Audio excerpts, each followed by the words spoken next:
Hi everybody, it's Mr. Matthew here from the RP Special Education Needs Unit, SEN.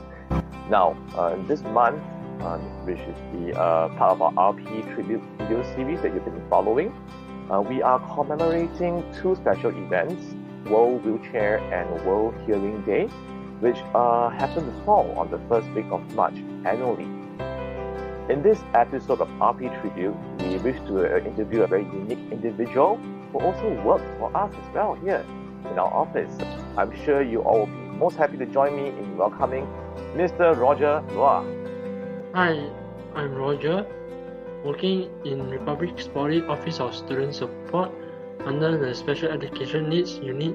I'm currently an executive and my duty is in the capacity of a support administrative role, which includes overseeing the assistive technological devices for special needs education. When our special needs students require devices that help them in their study to hear better or to see better or to move around, that's where you come in to help them to gain access to such equipment.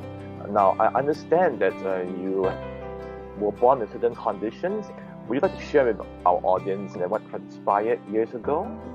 I was born with congenital heart disease, and doctors mentioned that one day I'll get a stroke due to my heart condition. So in 2008, I fell down at home and my head hit the shelves. There was a blood clot in my head here, and they had to operate. And when I woke up from my coma, the doctor said it was a partial stroke, so it affected the left side of my body. I entertained suicidal thoughts for a month in a hospital. I was in hospital for about 6 months. While you've been working with us in RP, what are some of the challenges that you faced so far?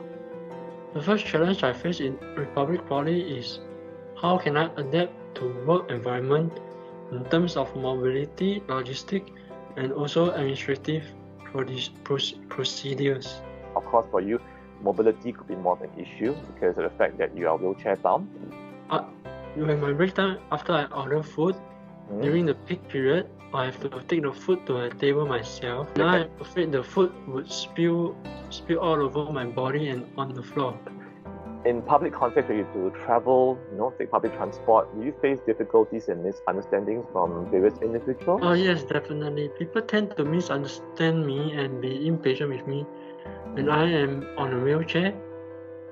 Are there other aspects in your work that RP has helped you to feel like you're welcome and part of the family? My colleagues and RO are very helpful and understanding. For example, when I had to pen down a wish list regarding an automated toilet door and that request was put up and granted, this shows how inclusive RP was towards me. Would you care to share with our audience what kind of gifts and talents you possess? For example, I am able to adapt to a new environment very quickly, and I don't mind being alone, as I used to do things alone even before I had stroke. I see. So you're a very highly independent individual and you manage to cope without any supervision. That's very admirable. I'm also doing some graphic design in my free time as well. Okay, so we're going to show the audience some of your designs. Everybody has a certain gift and ability which we need to celebrate and acknowledge as well. We wish for Singapore to be more inclusive towards those with disabilities. What would you wish for? I would wish that people do not misjudge us persons with disability. Yes, we may have our respective disability, but none of us wishes to have such challenges. We are still able to be productive and integral members of society. I personally would never give up on what I am doing and keep on fighting for my goals. So I wish that the others that are watching this video also just keep on doing what you want to do. Of course, I hope that I can continue live a meaningful life, building my own career, and of course be blessed with a life partner who accepts me regardless of my condition. So, Roger, thanks for so much for sharing with us, the resilient aspect of your character, where you're able to show great courage in the midst of adversities. And once again, in commemoration of World Wheelchair Day as well as World Hearing Day, I'd like to thank Roger for being such a cooperative and enthusiastic participant of RP Tribute and sharing his story with us. You are an overcomer and you are continuing to be an overcomer. Shall we say goodbye to our viewers then? Thank you, Yes. Roger. Goodbye.